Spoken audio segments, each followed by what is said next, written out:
This is the most amazing biological substance that's an unknown as far as I'm concerned. What specifically drew you then to focus on gut health as a cornerstone of well-being? Just this drive to be better at rugby league, that's all I wanted to do. I studied it, and so I transformed my playing as a result of those findings. Now, I've heard of probiotics and I've heard of prebiotics. You're going to have to explain to me what a peribiotic is now. Yeah, we invented this term. We're talking about a whole nutritional category. Vernix caseosa, the white waxy substance that babies are born with, has antibacterial properties. It helps those damaged cells at a cellular level, but it affects both the microbiome in a healthy way and also the gut cells. Phenomenal stuff. We had a patent challenge. We won, I'm happy to say. This region is super important to us from a business and personal perspective. What advice would you give budding entrepreneurs in the biotech and health industries? I'm just wondering how raw to go on this. Today we're excited to host Dr. Craig Patch. Dr. Patch's journey is nothing short of extraordinary, from a professional rugby league player to a globally recognised innovator in nutrition and biomedical science. With over 30 years of experience, Craig transformed the health and wellness landscape, pioneering groundbreaking products such as the world's first peribiotic supplement. His expertise spans the entire value-added supply chain from research to commercialisation, and his impact has been felt across industries from infant nutrition to cutting-edge gut health solutions. So join us as we explore Craig's remarkable journey and the science behind his innovations and his vision for the future of health and wellness. Whether you're an entrepreneur, a scientist, or just someone curious about the next big breakthrough, this conversation is one you won't want to miss. So welcome, Craig, and thank you for coming on as my first guest for 2025. Thanks, Estella. It's great to be here. Thank you very much. Craig, your career path is one of the most inspiring transitions we've seen.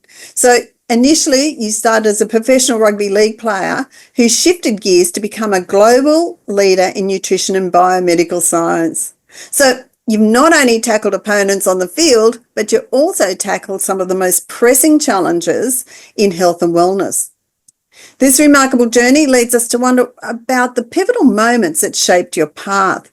So rugby often demands a keen focus on physical health and performance. Did your experiences as an athlete spark your interest in biomedical science? And what specifically drew you then to focus on gut health as a cornerstone of well-being? Oh, yeah, wow, you're going to the heart of the problem. Questions. I'm hitting it hard first up. Thanks, Estella. Look, this really transforms me back to my days in Toowoomba. I grew up in Toowoomba. As a young kid, all I ever wanted to do was play football. I wanted to be a football star. I went to bed with a football. I obsessed over every element of playing rugby league. As I grew up, I found it naturally I was okay at it. I found it easy. But as I sort of got through that teenage years and I was transitioning from, a junior to a senior, I started to lose ground. I wasn't as big. I wasn't as strong. And I looked for ways of increasing my performance. And back in the 80s, I was inspired by, Robert De Castella and his book on running and nutrition. And I actually did very poorly at school. I was in remedial classes for reading, writing, and I never used to read anything. But through this sort of just this drive to be better at rugby league, that's all I wanted to do. I studied it, and I learned how to study from reading nutrition texts, nutrition books, and so I transformed my playing as a result of those findings. So as I then I went from failing student to, I did all right in my last year in grade 12, and I got into nutrition. So I actually studied nutrition as a nutritionist as I was pursuing this parallel career as a rugby league player. And I played at professional levels. I played at the Illawarra Steelers and Balmain Tigers. I'm a Tigers fan from when I was a kid, so I realised my dream. But at 27, it was like, what now? I've reached the pinnacle. I like nutrition, but I also realised I didn't like telling people what to do. I like nutrition from a self-discovery point of view, but I wasn't so keen on telling others what to do and promoting that. So I went into research at that stage, and at that time, omega-3s were omega-3 fatty acids were emerging to be, a really potent bioactive, and I studied that in my PhD, how that affected cardiovascular disease outcomes. So I've been very interested in the lipid space, the fats, as opposed to some of the other things, and that's not always been the trendiest topic, but it's becoming more and more as we understand more and more about nutritional lipids, how important they are. So I actually refer to myself as a fatty acid entrepreneur is my unofficial title. I like it. But yeah, but so since 27, I still follow rugby league as a hobby, but my real passion is nutrition solutions, and I very much like the interface between scientific invention and commercializing those into practical outcomes. Very good. But I'm not going to let you off the hook yet, because another fascinating chapter to your story is your time in Nepal, where you stepped into the realm of global health through medical internship. So immersing yourself in a completely different environment and seeing the challenges of the public health firsthand must have been quite transformative. I mean, you were exposed to conditions such as tuberculosis, leprosy, and of course the aftermath of disasters, which I would suggest has given you a unique perspective on health issues. So what did that experience, did it influence your understanding of the broader challenges of the global health, and has it shaped the approach of developing innovative nutritional solutions? Was that part of the stepping that you took to get to where you are? Wow, these are left of center questions. This one, I'm just wondering how raw to go on this one, because this is actually a much deeper question than it may appear on the surface.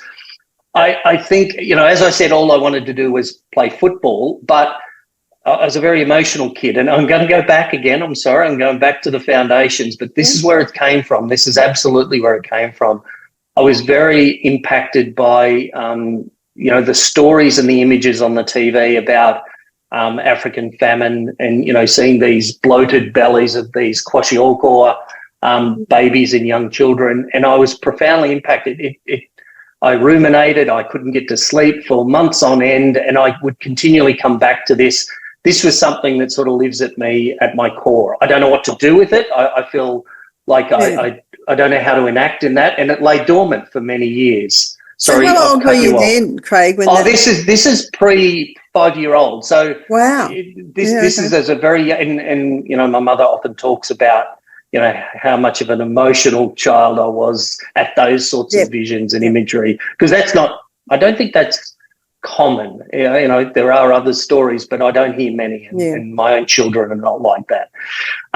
So anyway, that lay dormant, and I will fast forward through my career. So I finished playing football. I've started a really interesting career at a company called Clover Corporation, and we had some innovations there. And anyway, I left that company, and it was a bit of a crisis stage for me in my life. I was very much developing products for premature infants. And at that stage, I felt like I needed to address the problem of prematurity. There's the first world solution. So 20% of the babies born prematurely are dealt in sort of first world country conditions, where they have all the machines and all the interventions that you can. But 80% of those are in developing countries. And I needed to get some sort of orientation, insight into what the problem, because, which I will come to why I set up Adepa in the first place. It was a calling to address these problems with prematurity.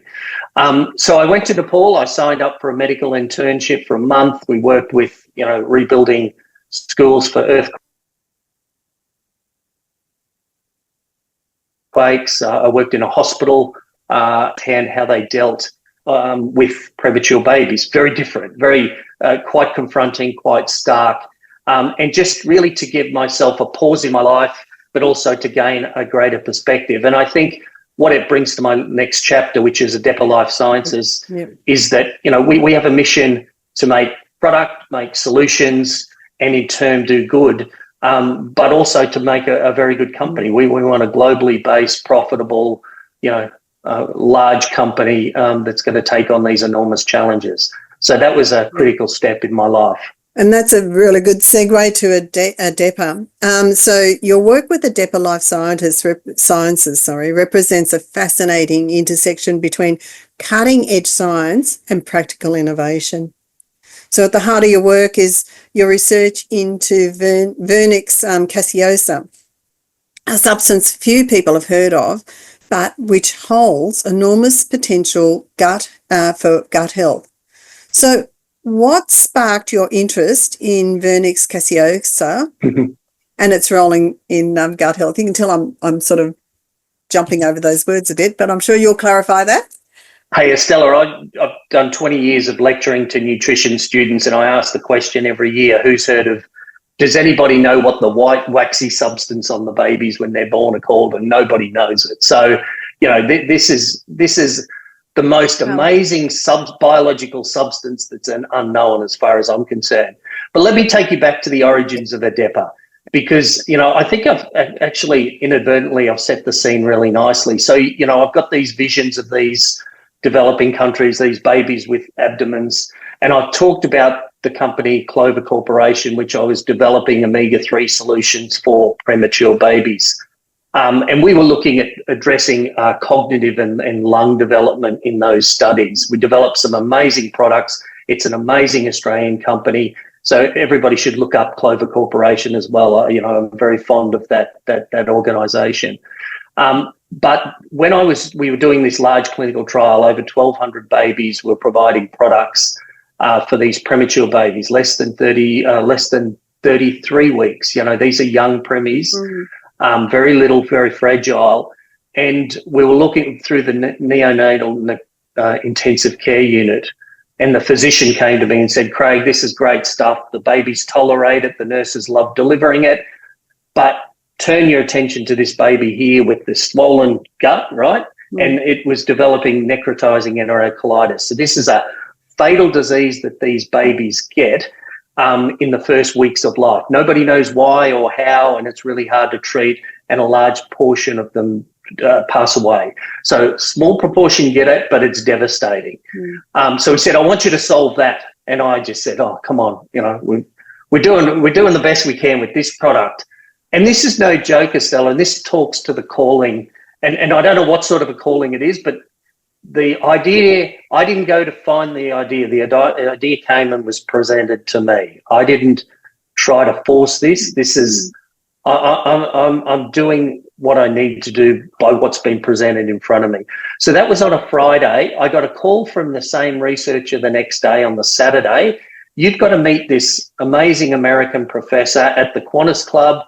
He's passing through on his way home. We've just had him at the wine, tours in Adelaide. I need you to meet him, and he's got some really good ideas. His name was Professor Tom Branner. This was 15 years ago, Estella, and he's still my business partner today. So from that meeting, Tom described to me this amazing study and this patent that he'd filed around the components of Vernix caseosa. Now, I'm going to get sciencey here, so okay. let me get a bit sciencey. So Vernix caseosa, the white waxy substance that babies are born with, and this develops in the last trimester of birth.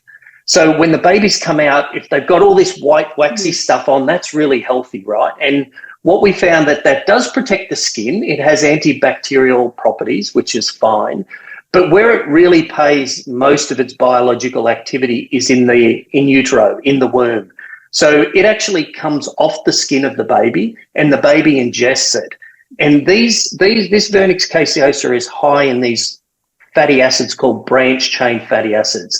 I'm not going to get into the chemistry, but you do need to know a few things. It's saturated. So I mentioned fish oil, it's unsaturated. This is saturated, and a lot of media say that saturated's bad, but this is amazing. It's saturated, it's branch chain, and it has different chain lengths. So there's probably about, I'd say 5 to 10 that we're really interested in, different fatty acids, different chain lengths, different branching. But these fatty acids are being shown in lots of experiments. This is what Tom showed me in this animal model, that when you give these branch chain fatty acids in cells that are dying, or where you've got gut that is developing this necrotizing enterocolitis, you could reduce the damage by 60%. You could reduce the occurrence by 60%. Startling animal studies, and these have to translate into human studies as well. But we know these branched-chain fatty acids are important in bacterial cell growth. So it promotes the good bacteria at the expense of bad bacteria.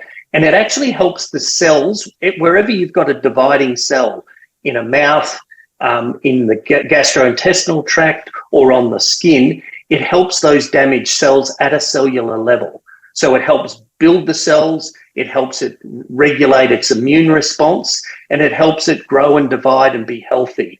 So it's got this double, and this is why we call it, we have this sort of peribiotic effect, and we'll get into that in a moment, but it affects both the microbiome in a healthy way and also the gut cells. Phenomenal stuff. So it can be applied, and I know we'll get into this, it can be applied as a cream type on the surface of your skin, but also ingested, I should say, and either way, it's still highly beneficial.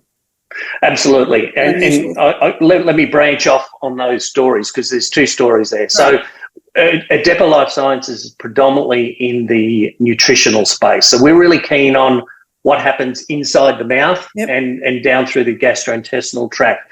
That's where our competitive advantage, that's where our knowledge is. Tom and I founded Adepa Lifesciences with Sarah Crennan, who is my partner in life and in business. So the three of us started up Adepa 10 years ago, and we've grown the business to launch our first product a couple of years ago.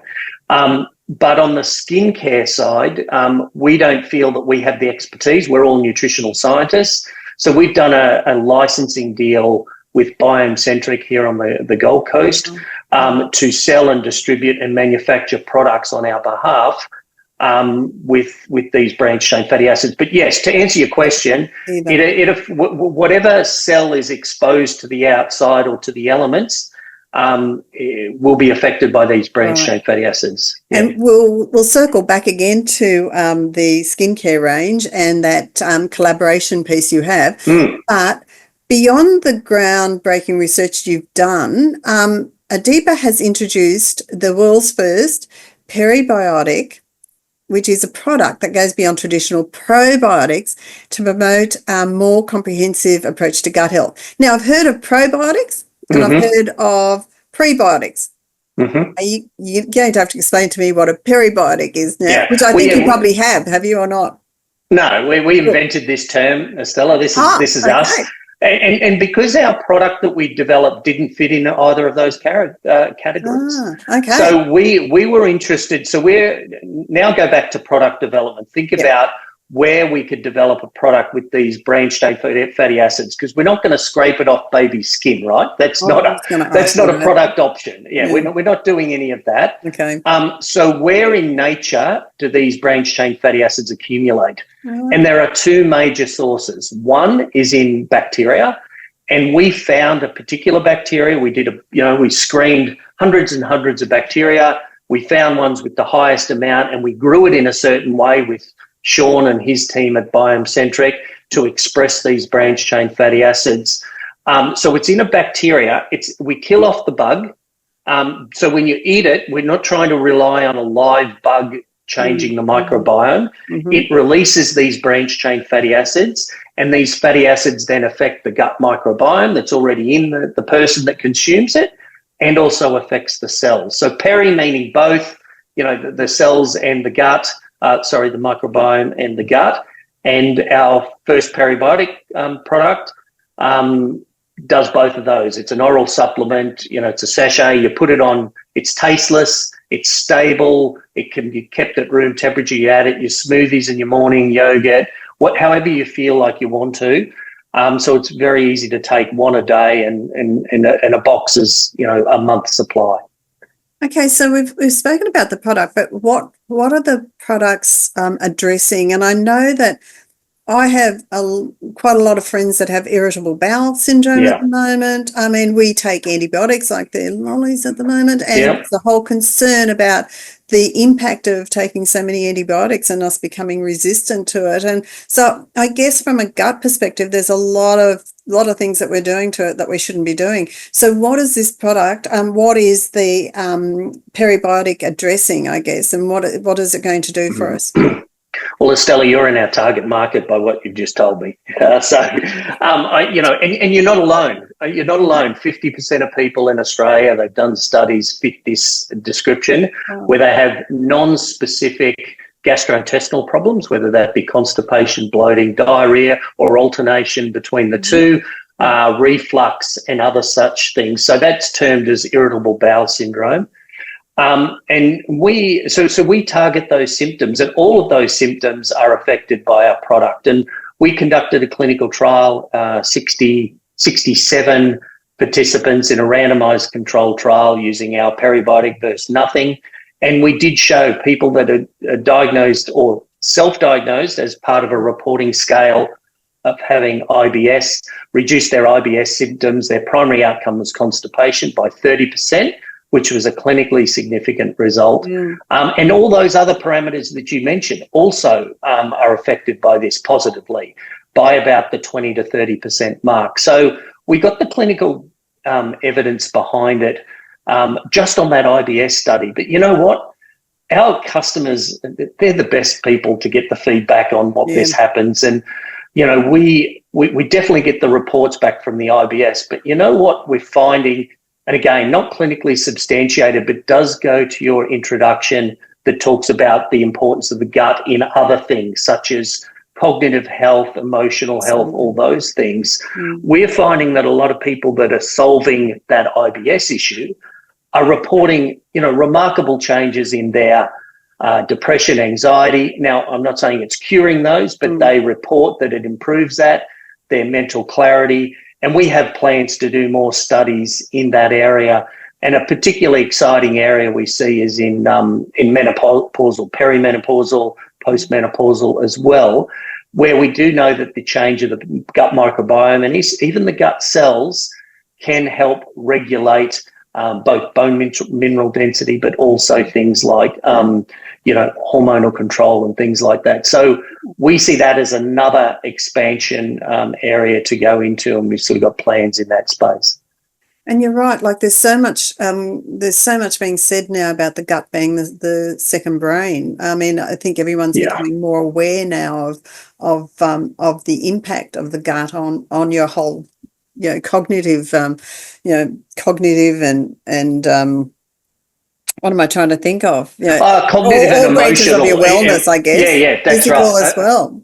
Correct. Yeah. And we do call it the gut. It used to be the gut-brain axis. Now it's sort of referred to as the gut-brain-skin axis. Okay.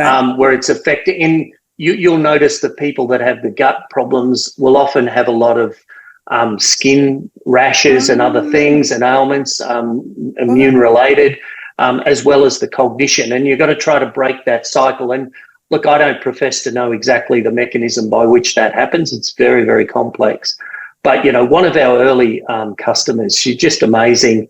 I'm not going to mention who she is, but, she went through a life change with this. And I'm talking about, she lost a stack of weight. She changed her whole lifestyle. There might have been relationship changes there as well. And just reported that although she'd had these chronic gut problems, that wasn't the thing that really drives her to be still taking this product every day for the last 3 years.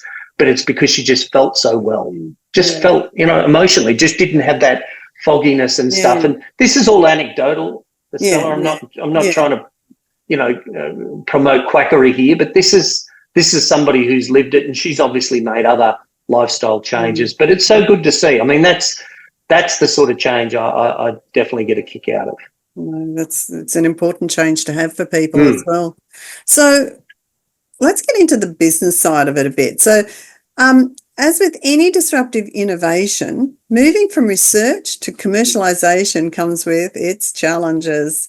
So creating the world first peribiotic, It's such a revolutionary product. It must have involved significant hurdles. So what are some of the key challenges you faced in taking the peribiotic concept from initial research to the market day ready product? Oh, gee, you're Huge so question. right. Yeah, this is, and trying to make it in professional rugby league is difficult. The percentages of success are low. This is no different. Percentage of success is low. And I think the first thing that I'd respond there is that in both endeavours or in any endeavour, you've got to take a leap that you can get to that end goal. So you've got to have the goal, but you have to have faith, some sort of faith that by just keep doing the right things, the small things right every day, that eventually they will compound into something bigger later. And that's hard, right? Because people want quick fixes. And I said I met Tom 15 years ago. We started the company 10 years ago, and we only commercialized our first product, 3 years ago, and we're nowhere near our end game, nowhere near it. So I guess the mental barrier of delayed gratification, you have to take a detour in your career. I left a really good corporate job, good money, good perks, to basically, go to Nepal. I had no money, no means, and I've had to make a massive adjustment there. Self-funded some of it, as has Tom and others, and we've had investment since. But there's got to be a willingness to take the hits. You've got to go down before you go up. So that's a personal challenge. Yeah. I think from a practical challenge, to me, getting the idea and bootstrapping the idea, getting what they call the proof of concept, I found that fun. I'm a scrapper from Toowoomba. I'm used to, trying to just edge my way a little bit forward.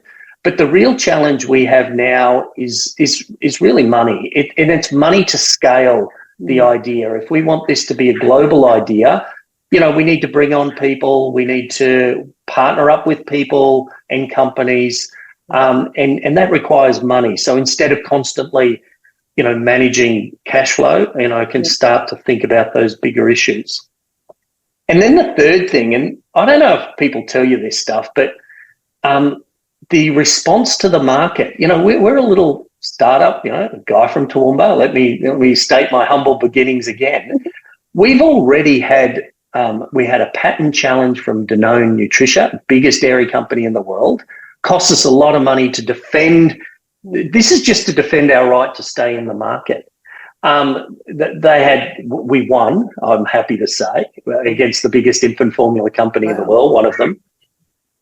But, that was unexpected. And they're potentially a partner of us. They'll potentially reap the rewards of this technology when it goes into infant formula and other products. So that was a surprise. But then our trademark was challenged by a big US pharmaceutical company.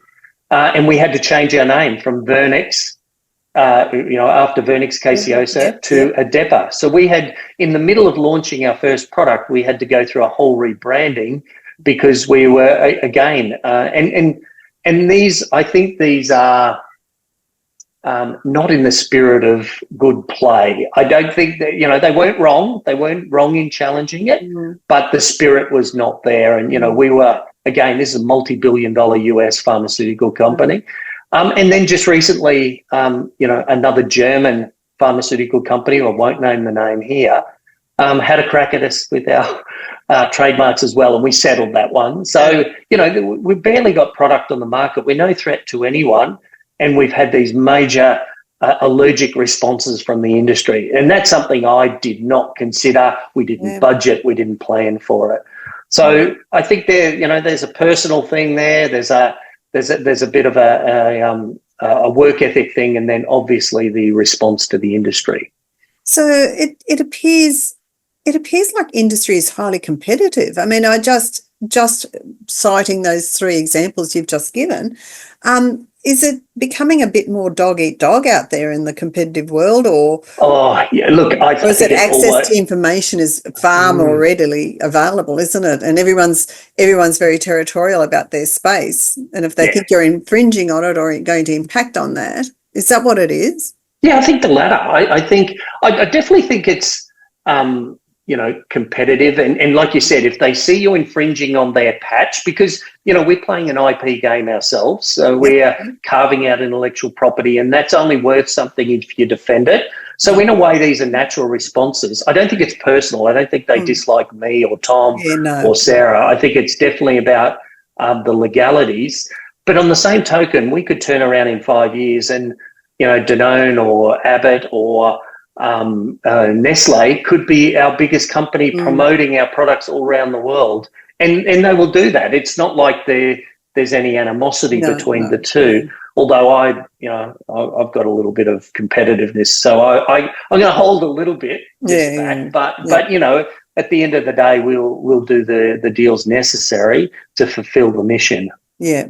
So how do you envisage Adepa Life Sciences shaping the future of this field? Like you've already said that potentially they would maybe your clientele of the future. So how does it impact on that? So how does it shape that future? Yeah. How do you see it? Let me give you the vision here. I think this is a real nice time to look into the future, and also talks to the vision of the company. Yeah. So I mentioned we've got the bacterial source of the branched chain fatty acids. Yeah. Certain economics make that difficult to make that scalable in terms of if we extracted the branched chain fatty acid out. Another good source, a really high source, is from sheep grease. So when they wash the wool, the grease, this is naturally very, very high. We've done a deal with an international company to supply us with a crude oil, which is, you can see in the back, I've got my products, discreetly placed. But the big canister are the first in the world concentrate of these branched chain fatty acids. 70% of that oil is branched chain fatty acids, never been done before, in large quantities that we can scale and manufacture. So our vision, I guess our vision is ultimately to hit products that will address the premature infant necrotizing enterocolitis. That's our end game. That's the big problem we're trying to solve. But along the way, this will be a ubiquitous product for anyone that's trying to affect gut health, because we know all the probiotics out there at the moment are only affecting one part of the equation, which is the bugs in your gut. Yep. No supplement is addressing the nutritional deficiency that's experienced in the gut environment. So we will have these branched chain fatty acids. So not only will it affect those cells, it will reorientate the microbiome, so move it towards a healthier environment, as well as directing the cells. And it's stable, it's concentrated, it's cost effective. We can put it in a range of products. So we'll start off with an adult supplement that can go along with, if somebody's had antibiotics, for example, and they're wanting to take probiotics, this can go along there and improve, I guess, the efficacy of those probiotics and restore the gut. Then we want to move into infant formula. Breast milk is another, has high levels of these branched chain fatty acids. And if you're on infant formula, so you're not getting breastfed, you're missing out on all these amazing branched chain fatty acids. So we think there's a nutritional deficiency there. So it should be added into infant formula, just like omega-3s are now and all these other. We try to get infant formula exactly like the components in breast milk. And so we should. We've got to give our babies the best start if they can't breastfeed and if they're on infant formula. And then finally, we want to move into the medical, pharmaceutical grade products that are, again, safe, super safe for the premature infants. They can tolerate it, and it can make a measurable difference on their health outcomes, either short term but also long term. Wow, that's there's a lot to unpack there. There's a lot in the future for it. Really is. Yeah, for Adepa. Part of that journey, and a lot of that journey, is about partnerships and collaborations, and they're vital. Like, they're just vital to any industry. And Adepa has partnered with Biocentric, a company right here on the Gold Coast, and we lightly spoke about that earlier. But let's get into that. How did that partnership with Biocentric come about, and what has it meant for the development and the production of your peribiotic? Yeah. Biocentric's a really important part of our story, and when we were developing, so we got funding, we got investment, and we got a grant from the government to develop our first product. And part of it was to grow the bacteria, to ferment the bacteria. Okay. And because of the type of bacterium, it was very difficult to find a partner in Australia. So we were talking to, partners all over Europe, all over the world.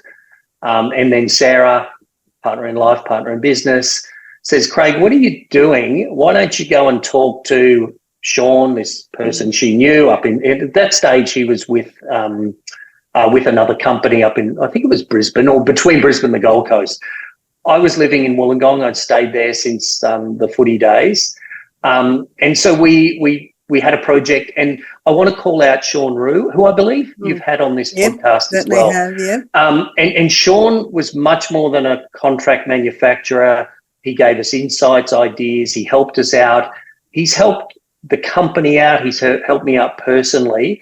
So we have a real personal connection. When he left, it was natural that I moved my business along with what he was doing. And we're developing products with him, and that's on the Gold Coast. So as a result, I moved from Wollongong to Queensland, southeast Queensland, not quite to the Gold Coast yet. And because we see that relationship as being fundamentally important, we have a sales office on the Gold Coast as well. We're using the Gold Coast as our pilot. We've got a big radio media campaign around the Gold Coast region as well this month. So we're using this as a real base to just get our act together, get our networks together. And the importance of personalisation of all of this can't be underestimated. And, as we go into our next stage, we will need to scale up our manufacturing. There's stuff we need to manufacture. Whether that's in partnership with Sean or whether we actually, build a facility or move to a facility here on the Gold Coast it's either the Gold Coast or Brisbane, and it's going to be on the South Corridor.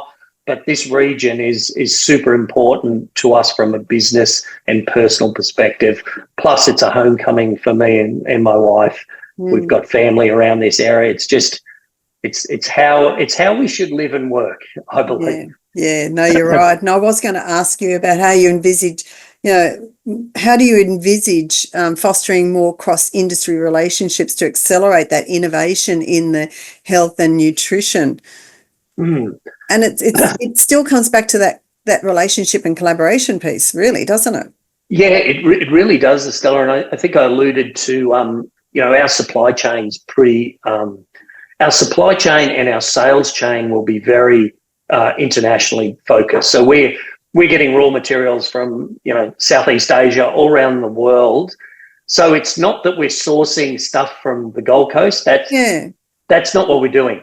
But certainly the business contacts, our sales, Rod Hockey we've just brought on, is formerly from, Southern Cross Austereo and has a big media background, lots of connections. That really helps. And I think the connectivity, me being a naturally much more subdued, Rod sort of putting us out there from that perspective. So, I think the networks and the Gold Coast area, Brisbane area as well, you don't want to get too large where all those networks fray. So there's a critical mass element as well. So I love it.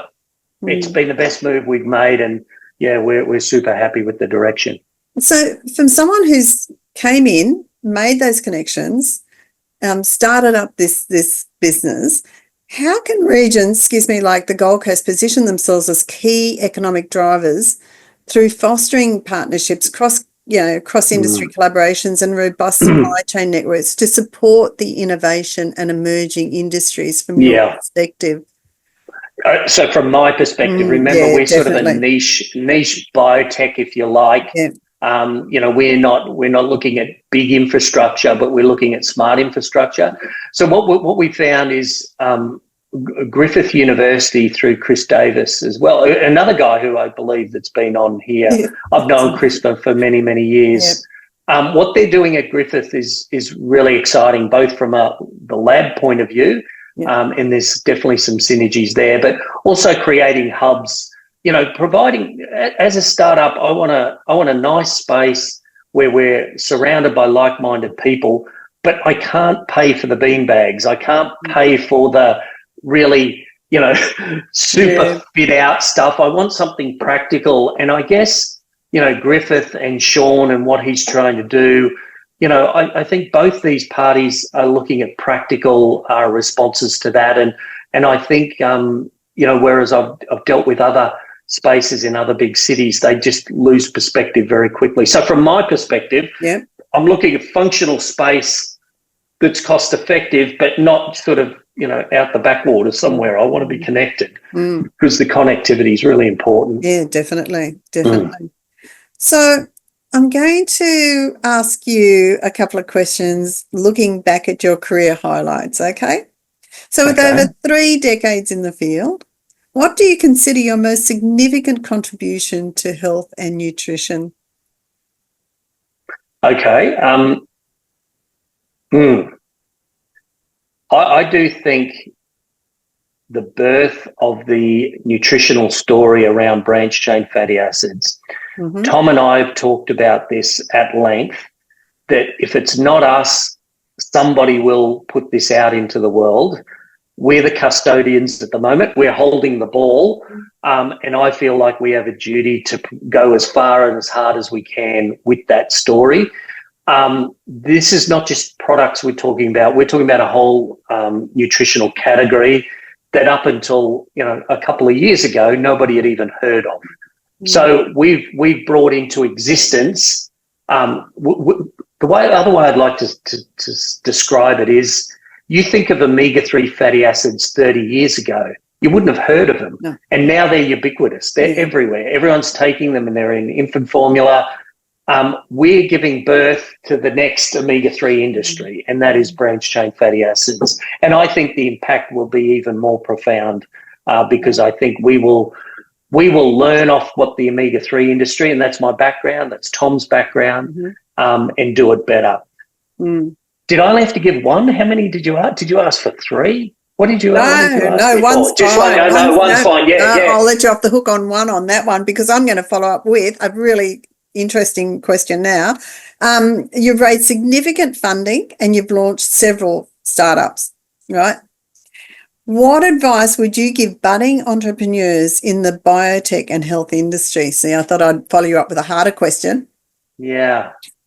Gee, I'm advice from someone who's gone there. Didn't I tell you at the beginning I don't like giving advice? I like doing more than giving advice.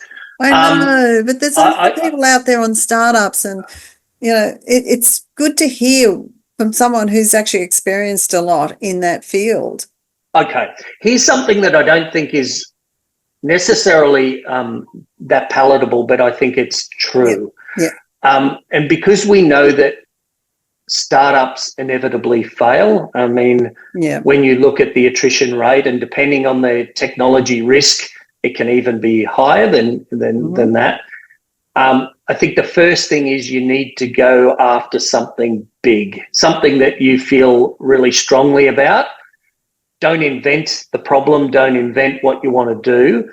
I think it has to encapsulate you, because you've got to dedicate. It's a long road, and it's a very, very difficult road. So if you're in it for the quick flip, for the flipping of the property and making the 10x of the money, they can do that. I've seen people do it. But I think inevitably that's not going to lead to success or happiness. But if you can delay the gratification, work at it constantly over a long period of time, let the wins compound, then there's no better life to live.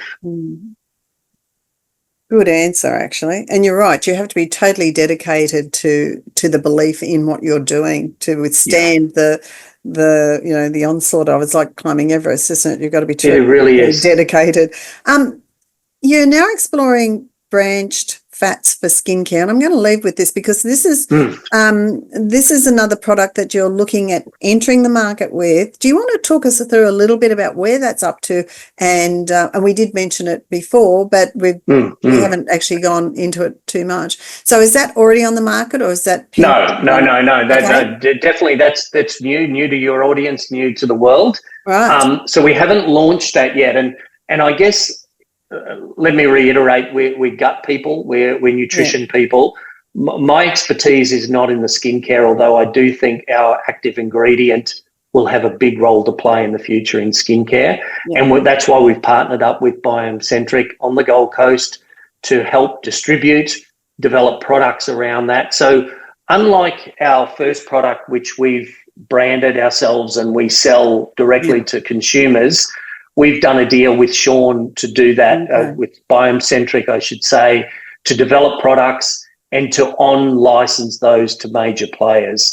So we would see that as being a branded ingredient that will go out into other big players because, as you know, the skin and beauty markets are it's a whole different beast. Yeah, it is. And, you know, we're trying to tackle the food one, and we just don't have the skill or expertise to do that. So that's why we partnered with Sean to do that. And Biocentric, and they will develop products. We may launch our own branded product around the skincare, and we're looking at that. But I want it to be based in a scientific background. You know, I don't want this just to be here's another, active ingredient with a nice story. Here's what it actually does, and this fixes a problem.